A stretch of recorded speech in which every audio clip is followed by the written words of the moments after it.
افغانستان سے آخر علاقائی قوتیں چاہتی کیا ہیں؟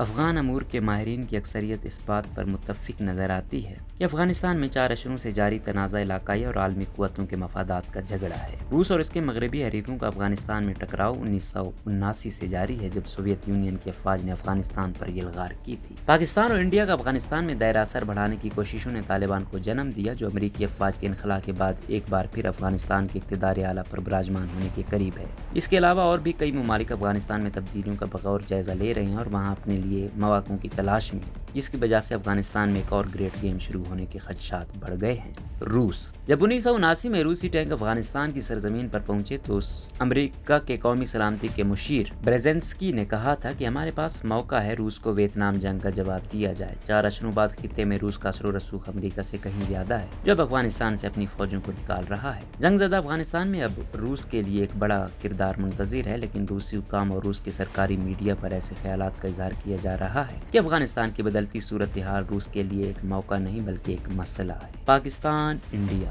اب جب امریکی افواج کا افغانستان سے انخلا تقریباً مکمل ہو چکا ہے، پاکستان کو اپنے جنگ زدہ پڑوسی کے حوالے سے پریشانیاں لاحق ہیں۔ پاکستان سمجھتا ہے کہ افغانستان میں پائیدار سیاسی حل کے بغیر ماں خانہ جنگی شروع ہو سکتی ہے، جس سے اسے مہاجرین کی آمد اور سرحد پار سے حملوں جیسے مسائل کا سامنا ہو سکتا ہے۔ انڈیا ہمیشہ سے جمہوری افغانستان کا حامی رہا ہے، لیکن انڈیا کو افغانستان کی بدلتی ہوئی صورتحال میں بدامنی پھیلنے کے امکانات کا اچھی طرح اندازہ ہے۔ انڈیا کو ڈر ہے کہ افغانستان صورتحال کے بگڑنے سے افغانستان ایک بار جنگجوؤں کی آماجگاہ بن سکتا ہے۔ انڈیا کو افغانستان میں ہونے والی سیاسی تبدیلیوں میں پاکستان کے کردار پر بھی تشویش لاحق ہے۔ چین۔ امریکی افواج کے افغانستان سے نکلنے کے بعد افغانستان میں پیدا ہونے والے خلا کے باوجود چین سمجھتا ہے کہ افغانستان کی موجودہ صورتحال کا خاتمہ کثیر الجہتی طریقہ کار میں ہے۔ چین کی وزارت خارجہ کی جانب سے اپنے شہریوں کو افغانستان سے جلد از جلد نکلنے کی ہدایات سے حالات کی سنگینی کا اندازہ لگایا جا سکتا ہے۔ کچھ غیر ملکی میڈیا میں وقتاً فوقتاً ایسی رپورٹ شائع ہوتی رہتی ہیں جن میں یہ تاثر دیا جاتا ہے کہ چین افغانستان میں پیدا ہونے والے خلا سے فائدہ اٹھا کر وہاں کوئی براہ راست رول کی تلاش میں ہے، لیکن چین کے ذرائع ابلاغ کے مطالعے سے ابھرنے والا تاثر اس کے برعکس ہے۔ چینی ذرائع ابلاغ کے مطابق چین آج بھی سمجھتا ہے کہ افغانستان کے مسئلے کا حل کثیر الجہتی طریقہ کار میں ہے۔ ایران۔ اب جب سنی طالبان ایک بار افغانستان کی ایک بڑی طاقت بن کر ابھر رہے ہیں، شیعہ ایران کا کردار بھی سامنے آ رہا ہے۔ طالبان کو ہمیشہ شیعہ مسلک سے مسائل رہے ہیں، جن کا ایران کبھی کبھار محافظ بھی بن جاتا ہے۔ اسی وجہ سے ایران اور طالبان کے تعلقات پر ہمیشہ ایک سوالیہ نشان رہے گا،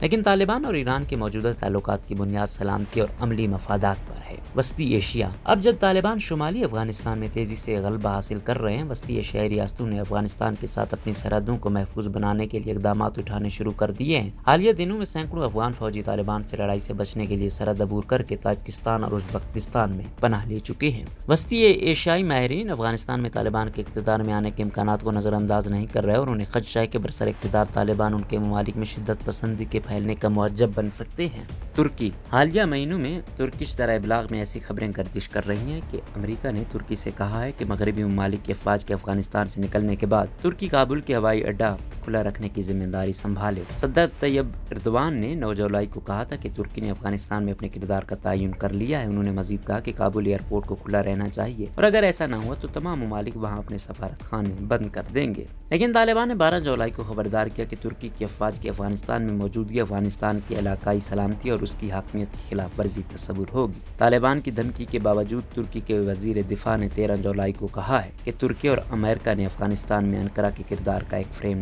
ورک تیار کر لیا ہے۔